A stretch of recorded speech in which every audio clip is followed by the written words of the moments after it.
చూడండి, వాక్యంలోనికి వెళ్దాం. 2వ రాజుల గ్రంథము 4వ అధ్యాయము 28వ వచనం.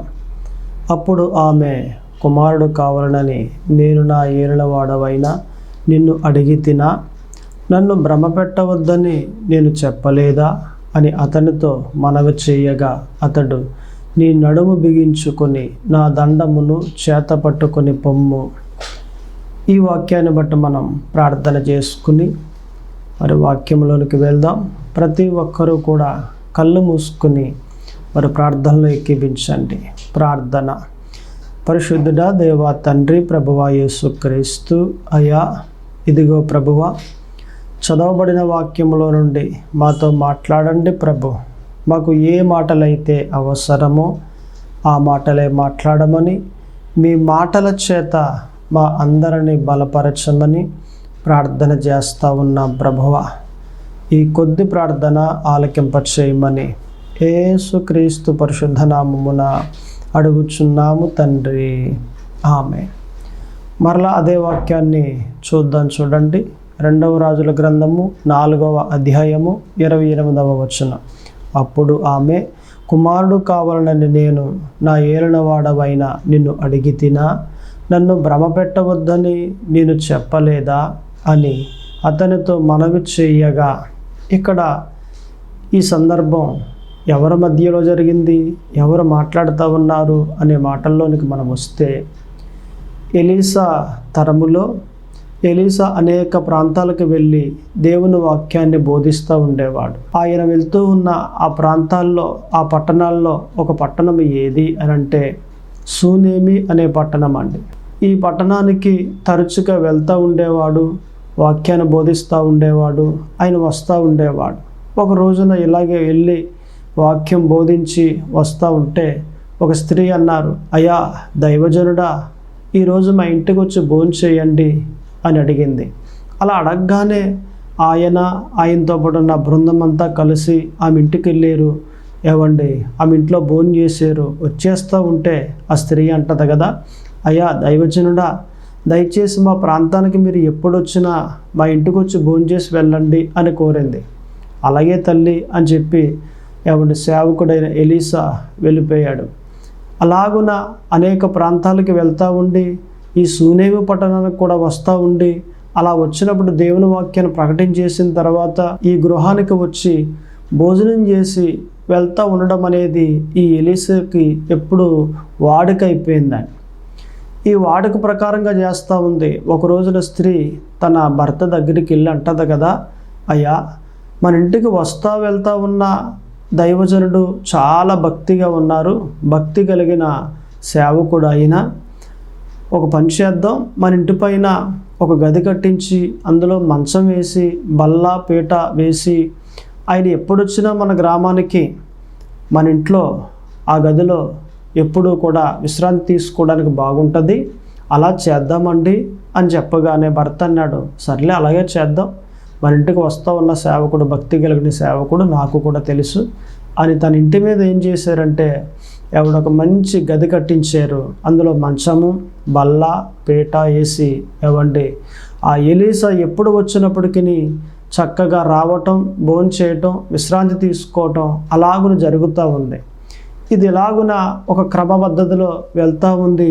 అయితే ఒక రోజున మీరు గ్రహించాలి, ఎలీసా అన్నాడు, మనకు ఇంతలాగున శ్రద్ధగా ఇన్ని రకాలుగా వండి పెడతా ఉంది కదా ఈ స్త్రీ, ఇంత పరిచర్య చేస్తూ ఉంది కదా, అసలు ఈ స్త్రీకి ఏదైనా అవసరం ఉందేమో కనుక్కో గెహజీ, మనం ఏదైనా చేద్దాం, మన చేతిలో అధికారులు ఉన్నారు కదా, ఇల్లు సరి కనుక్కుండ్రా అని పంపించాడు. గెహజీ వెళ్ళి ఆమెను అడిగాడు, అమ్మా మా దైవజనుడు ఎలాగ అడగమన్నారు, మీరు ఏదైనా అవసరతలో ఉన్నారా, స్థలాలు కానీ పొలాలు కానీ ఏదైనా ఎక్కడైనా ఇల్లు కానీ ఏదైనా కావాలి అని అంటే మరి అధికారులకు చెప్తానంటున్నారు, ఏదైనా అవసరత ఉందా అని అడిగితే ఆమె వచ్చింది, గుమ్మం దగ్గర నిలబడింది.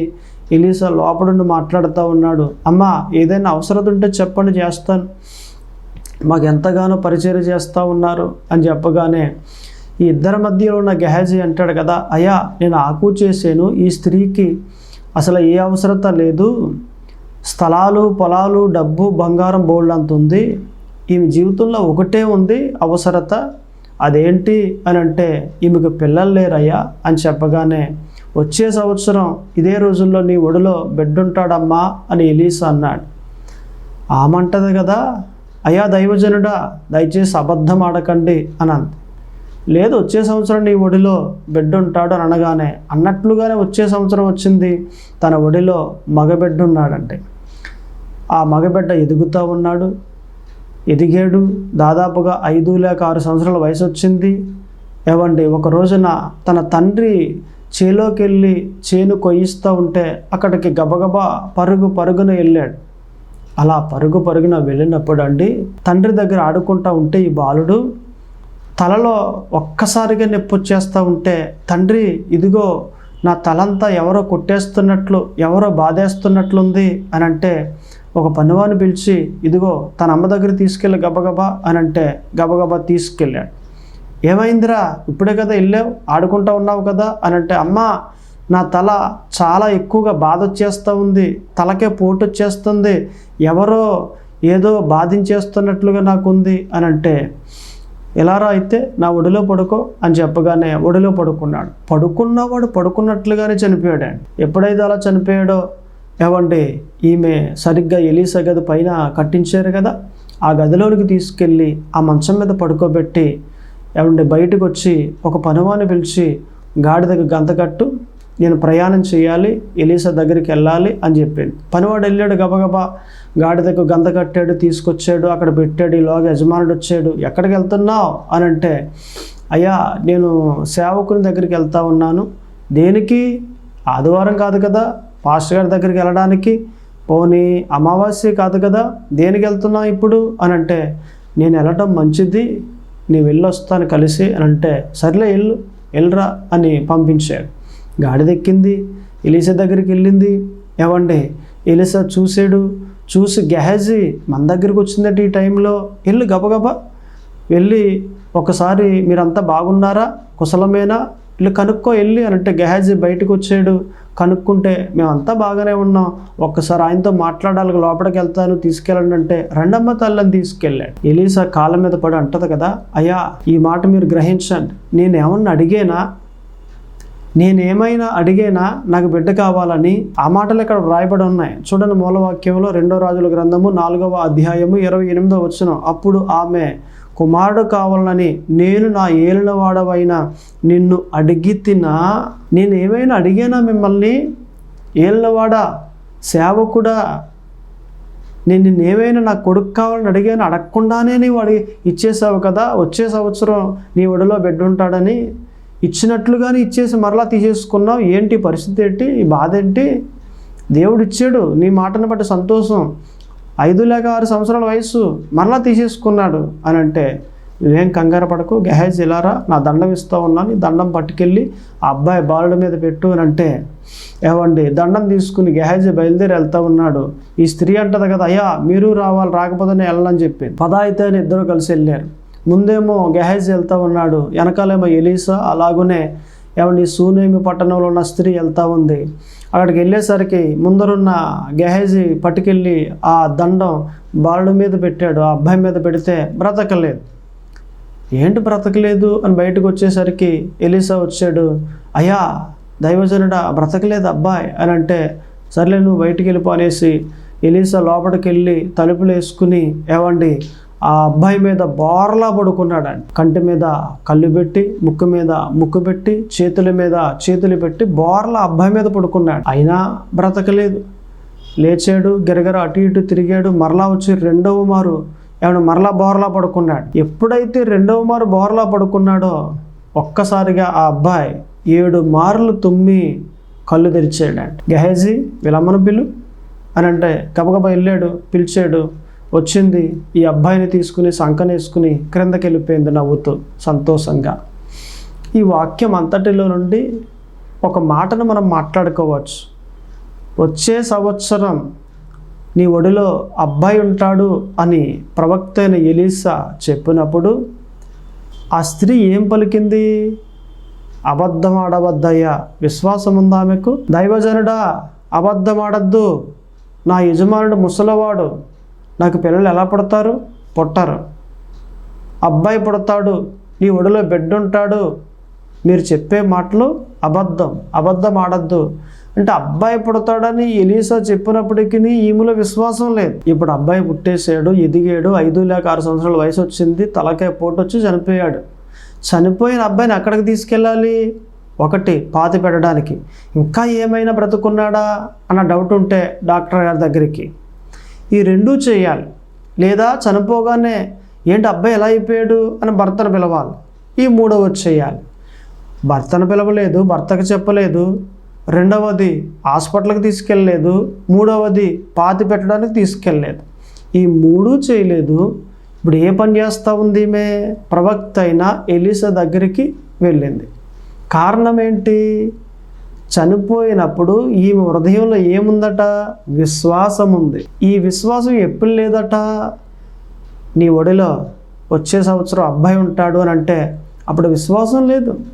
ఇప్పుడు ఏమొచ్చేసింది? విశ్వాసం వచ్చేసింది.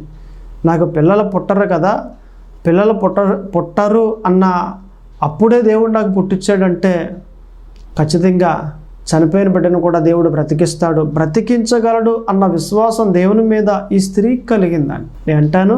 నీలో విశ్వాసం ఉందా? నిశ్చయముగా దీవించబడతావు. నాలో విశ్వాసం ఉందా?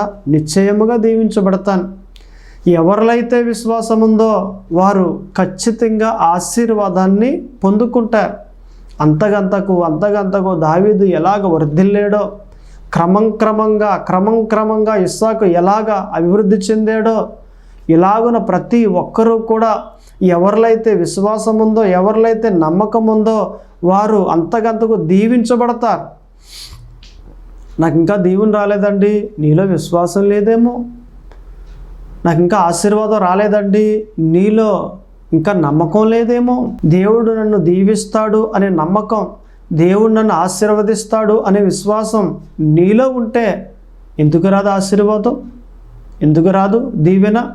ఖచ్చితంగా వస్తుంది. ఒక్కసారి పరీక్షించుకో. దేవుడు బోధిస్తూ ఉన్న ఆ వాక్యాలను బట్టి నీలో విశ్వాసం పెరగాలి కదా. వినుట వలన విశ్వాసం కలుగును. దేవుని వాక్యాలు వింటూ ఉంటే నీలో విశ్వాసం కలగాలి. ఆ కలిగిన విశ్వాసం పరీక్షలోనికి వెళ్ళినప్పుడు నిలబడితే నీదే కదా దీవెన, నీదే కదా ఆశీర్వాదము.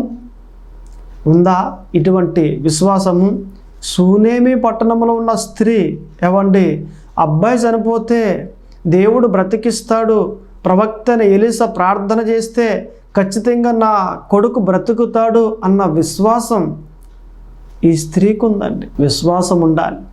అసలు భక్తి అంతటిలో మూలమైనది ఏది అంటే విశ్వాసమే కదా. విశ్వాసము లేకుండా దేవునికి ఇష్టులై ఉండుట అసాధ్యము. మనలో విశ్వాసం ఉండాలి, అప్పుడే దేవుడు కార్యాలు చేస్తాడు. ఒక ప్రాంతంలో ఒక కారు అడవి ఉంది. ఆ కారు అడవిలో ఒక పిట్ట ఎక్కడ గూడు కట్టుకోవాలి అని తిరుగుతూ ఉంది. ఒక చెట్టు మీదకి వచ్చింది. ఆ చెట్టు మీద ఆగి గూడు కట్టుకుంటా ఉంది. చెట్టు అంది, ఓయ్ పిట్ట, ఎందుకు నా మీద గూడు కట్టుకుంటా ఉన్నావు? వరదలు వచ్చాయంటే నేను కొట్టుకెళ్ళిపోవచ్చు, అదిగో చూస్తూ ఉండు. పోయిన సంవత్సరం కొన్ని చెట్లు కొట్టుకెళ్ళిపోయాయి వరదలకు, మరలా ఈ సంవత్సరం వర్షాలు వచ్చినప్పుడు వరదలు వస్తాయి కదా. నేను కూడా ఒకవేళ కొట్టుకెళ్ళిపోతే గుడ్లు పెట్టుకున్నా, ఏది నీ గూటిలో పిల్లలు పెట్టుకున్నా అనవసరంగా చనిపోతాయి. వద్దు, నా మీద గూడు కట్టుకోకు. నువ్వు క్షేమంగా ఉండాలి అని అంటే అదిగో బండ సందులు ఉన్నాయి కదా, ఎత్తైన బండలు. ఆ బండల సందుల్లో కట్టుకో. పక్షిరాజు అక్కడే కట్టుకుంటూ ఉంటుంది, క్షేమంగా ఉంటుంది. నువ్వు కూడా అక్కడే కట్టుకో, నీ జీవితం బాగుంటుంది. నా మీద కట్టుకోవద్దు అని చెప్పింది. కట్టుకోవద్దు అని అంటే వినాలి కదా. లేదు, నీకేం తెలీదు, నువ్వు అలాగే ఉండు అని ఈ పెట్ట ఏం చేసిందంటే ఆ చెట్టు మీద కట్టేసుకుంది, గుడ్లు పొదిగేసింది.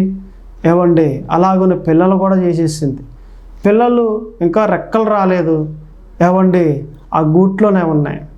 ఈలోగా వర్షాలు గట్టిగా కురిసాయి, వరదలు బాగా ఎక్కువగా వచ్చేసాయి. అన్నట్లుగానే ఒక్కొక్క చెట్టు ఇరిగిపోతా ఆ నిధిలో పడిపోతూ ఉండి గోదావరిలోకి వచ్చేస్తూ ఉన్నాయి. ప్రతి చెట్టు ఆ నదిలో పడిపోతూ ఉండి గోదావరిలోకి వచ్చేస్తూ ఉంటే క్రమంగా ఈ చెట్టు కూడా ఏమంటే మట్టంతా వెళ్ళిపోయి సరిగ్గా నదిలో పడిపోయింది. నదిలో పడిపోతే గూడంతా చెదిరిపోయింది, పిల్లలన్నీ చనిపోయాయి. ఈ పెట్ట ఏం చేయాలో తెలియక ఆ చెట్టు మీద ఆ కొమ్మ మీద ఆగి అలాగునే ఏమంటే చూస్తూ ఉంది. ఈలోగా చెట్టు అంది, నేను చెప్పాను కదా కట్టుకోవద్దని, ఎందుకు కట్టుకున్నావు? నీ పిల్లలు అనవసరంగా చనిపోయాయా? నువ్వే నష్టపోయావు. చెప్పిన మాట వినాలి కదా, నువ్వెందుకు వినలేదు? అనవసరంగా గూడిపోయింది, నీ శ్రమ అంతా పోయింది, నీ పిల్లలు కూడా చనిపోయాయి అని చెబితే అప్పుడు పెట్టంటది, ఏం పర్వాలేదులే, పోతే పోయి మరి ఏం చేస్తాం, మరి సర్లే నా జీవితం బాగుంటుందని వెళ్ళిపోతాను నేను, నీ జీవితమే అనవసరంగా మొత్తం అంతా ఎలా పడితే అలాగ అయిపోద్ది, ఎవడికో దొరుకుతావు, పట్టుకెళ్తాడు, పొయ్యిలో పెడతాడు, మాడి మసి అయిపోతావు, నీ బ్రతుకంతా పాడైపోద్ది అని చెప్పింది. చెట్టు అంటది, లేదు నేను యేసు ప్రభువుని నమ్ముకున్నాను, నా జీవితాన్ని బాగు చేస్తాడే కానీ పాడు చేయడు అని చెప్పింది. ఈ పెట్ట అంటది కదా, లేదు నీ జీవితం బూడిదే, ఎవడికో దొరుకుతో పొయ్యిలో పెడతాడు కాబట్టి నీ జీవితం బూడిద అయిపోతుంది అని చెప్పగానే అలా హేళన చేసేసి అపహాస్యం చేసేసి ఎక్కడికి వెళ్ళిపోయింది అంటే ఏమండి ఒక గుబురుగా ఉన్న చెట్ల దగ్గరికి వెళ్ళిపోయి ఆ గడ్డ మీద ఆ చెట్లుంటే ఆ చెట్ల మీద మరలా గూడు కట్టుకోవడం మొదలుపెట్టి గూడు కట్టేసుకుంది. ఇక ఎలాగైతే అన్నదో అదే ప్రకారంగా ఈ చెట్టు ఎక్కడికి వెళ్ళిపోయిందంటే కొట్టుకుని వెళ్ళిపోయి ఏమండి ఎవరికో దొరికింది గోదావరిలో, ఆయన పట్టుకెళ్ళాడు, కోతకు పట్టుకెళ్ళాడు, కోయిన్ చేసాడు, అరే బాగున్నాయి అనేసి ఆ కమ్మలై బాగా తెగాయి అనేసి దాన్ని భోజనం టేబుల్ చేశారు. ఆ భోజనం టేబుల్ తీసుకొచ్చి అమ్మకంలో పెడితే ఆ అమ్ముతూ ఉంటే ఒక ఆయన కొనుక్కున్నాడు, పట్టుకెళ్ళి ఇంట్లో పెట్టుకున్నాడు. అదే గ్రామంలో ఒక వేటగాడు ఉన్నాడు, సరిగ్గా ఏవండి ఒక గడ్డకి వేటకెళ్ళాడు. వేటాడుతూ ఉంటే సరిగ్గా ఒక పిట్ట ఏవండి ఓ చెట్టు మీద ఉంది, అది సరిగ్గా అటు ఇటు ఎగురుతూ ఉంటే అదే టైంలో వేటగాడకు కనిపించగానే బాణం వేశాడు. ఆ బాణం వేయగానే పిట్టకు తగిలింది. ఏ పిట్టనంటే మనం మాట్లాడుకుంటున్నామే అదే పిట్ట. సరిగ్గా దాన్ని పట్టుకున్నాడు, రెక్కలు రెండు విరిచేసాడు, గ్రామంలోకి పట్టుకొచ్చేసి అమ్ముతూ ఉంటే ఏవండి ఒక వ్యక్తి కొనుక్కున్నాడు. కొనుక్కుని ఇంటికి పట్టుకెళ్ళి సరిగ్గా తన భార్యకి ఇవ్వగానే దాన్ని వండేసి కూర చేసేసి ఒక భోజనం టేబుల్ మీద పెట్టింది. ఈ టేబుల్ ఎక్కడిది? మనం మాట్లాడుకుంటున్నామే ఇదే చెట్టు టేబుల్గా అయ్యిందే అదే టేబుల్. ఏవండి ఇప్పుడు అంటది కదా ఈ టేబుల్లో ఏవండి టేబుల్ మీద ఉన్న ఆ పెట్టతో టేబుల్ మాట్లాడుతుంది. ఇప్పుడు చెట్టు ఏమని మాట్లాడుతూ ఉంది? నేను చెప్పానా నా జీవితం బాగుంటుంది, యేసు ప్రభువు అని నమ్ముకున్నాను, నేను నా జీవితాన్ని బాగు చేస్తాడే కానీ పాడు చేయడు. పాడైపోయినట్లుగా రోజు కనిపించింది అంతే, నీకు అపహాస్యం చేసావు, హేళన చేసావు, అయితే నా జీవితం మాత్రం బాగుపడింది. ఇప్పుడు నీ జీవితమే పాడైపోయింది.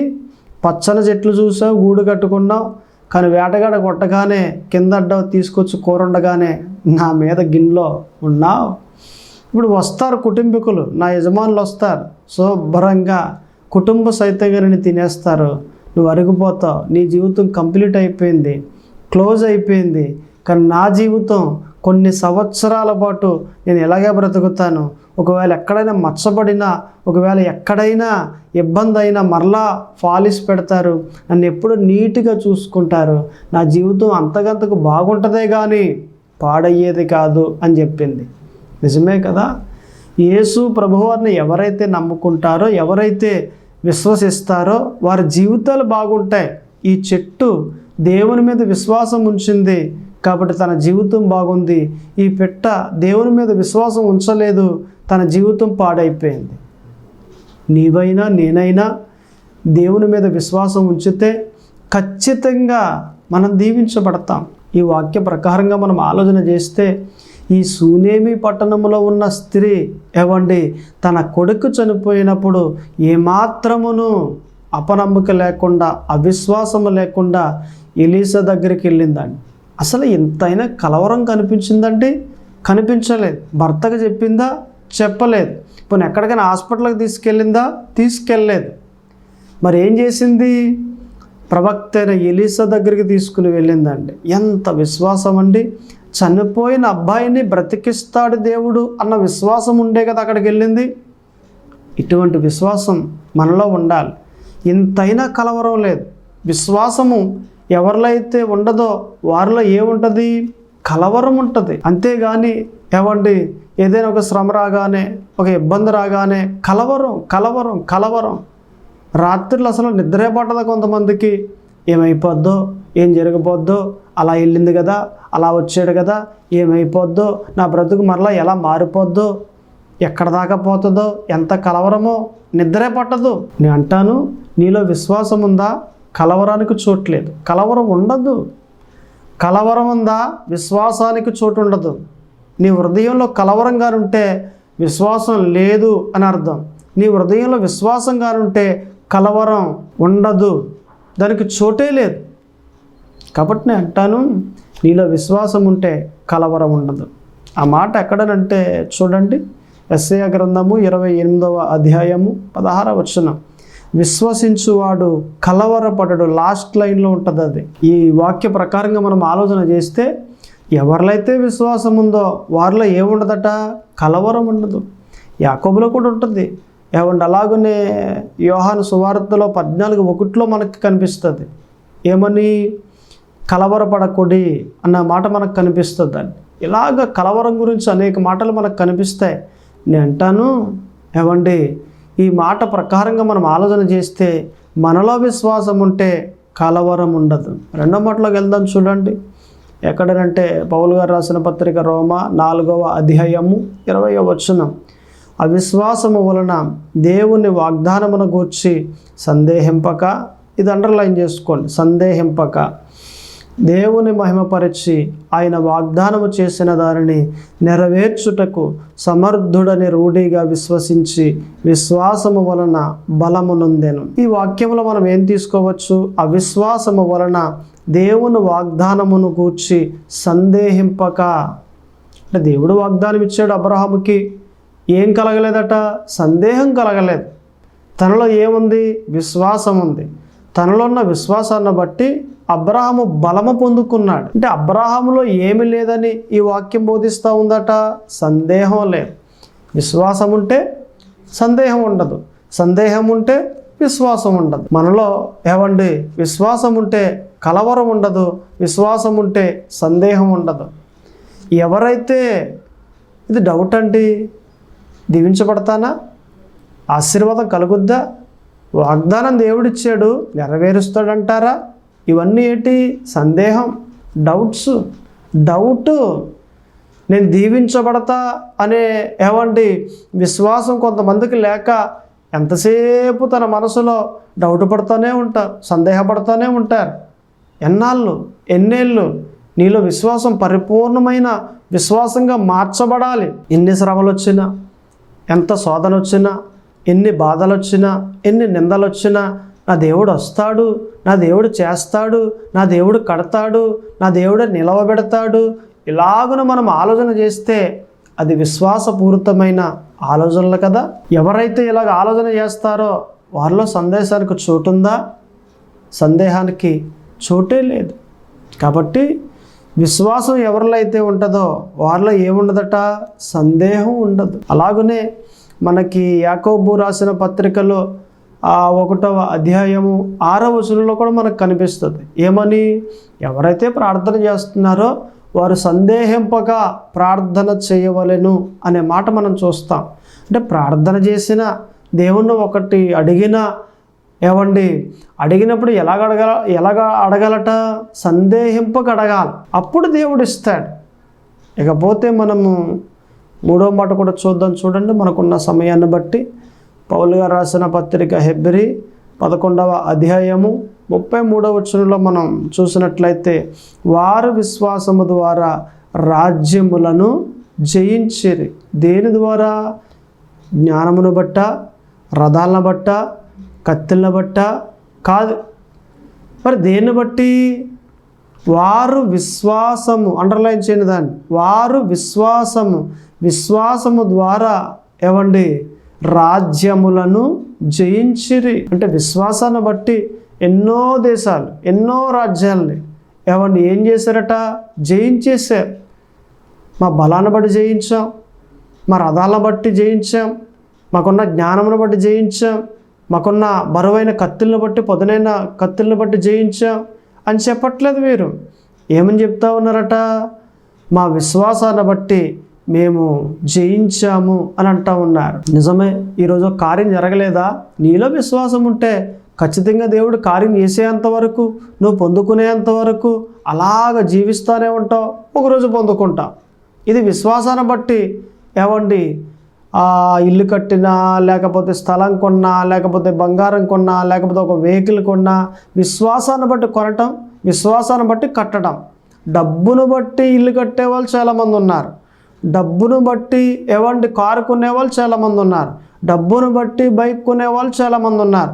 కానీ డబ్బు లేకుండా దేవుని యందు విశ్వాసం ఉంచి దేవుడిచ్చిన ఆ డబ్బుతో కొనడం అనేది ఇది విశ్వాసము. 10 లక్షల చేతిలో ఉన్నాయండి, నేను ఇల్లు కట్టేస్తాను, మామూలుగా డబ్బును బట్టి కట్టాను, రూపాయి లేదు, నా దేవుడిస్తాడు అని ఎప్పుడైతే మనము దేవుని కొరకు ఎదురు చూస్తూ నేను ఇల్లు కడతా అని ఇల్లు కడితే అది విశ్వాసంతో కట్టడం. అంటే డబ్బును బట్టి కట్టే ఇల్లు వేరు, విశ్వాసాన్ని బట్టి కట్టే ఇల్లు వేరు. రెండింటికి చాలా వ్యత్యాసం ఉంది. కాబట్టి వారు విశ్వాసమును బట్టి రాజ్యములను జయించారు. ఇదే మాట మనకి ఎక్కడ కనిపిస్తుంది? మరలా 1 యోహాను 5వ అధ్యాయము 4వ వచనంలో ఉంటుంది. లోకమును జయించిన విజయము మన విశ్వాసమే. నిజమే కదా?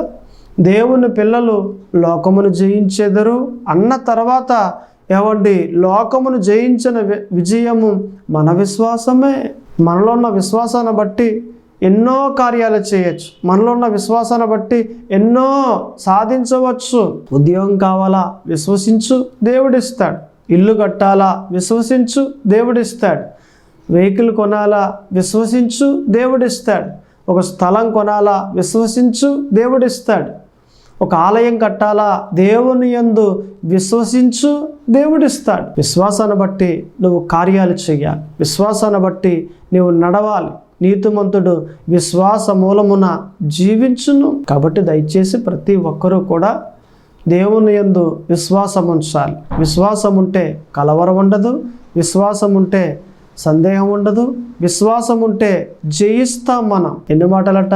3 మాటలు. విశ్వాసం ఉంటే కలవరం ఉండదు, విశ్వాసం ఉంటే సందేహం ఉండదు, విశ్వాసం ఉంటే జయిస్తాం.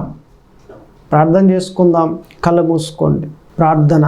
పరిశుద్ధుడా దేవ తండ్రి, ప్రభువా యేసుక్రీస్తు అయ్యా, ఇదిగో ప్రభువా, ప్రార్థన చేస్తూ ఉండగా మీ కృపాక్షేమములు మెండుగా కలగచేయండి. మీ కృపతో నింపండి, మీ బలముతో నింపండి. అయ్యా, ఇదిగో మాతో మీరు మంచి మాటలు మాట్లాడి ఉన్నారు ప్రభువా. వందనాలు, స్తోత్రములు.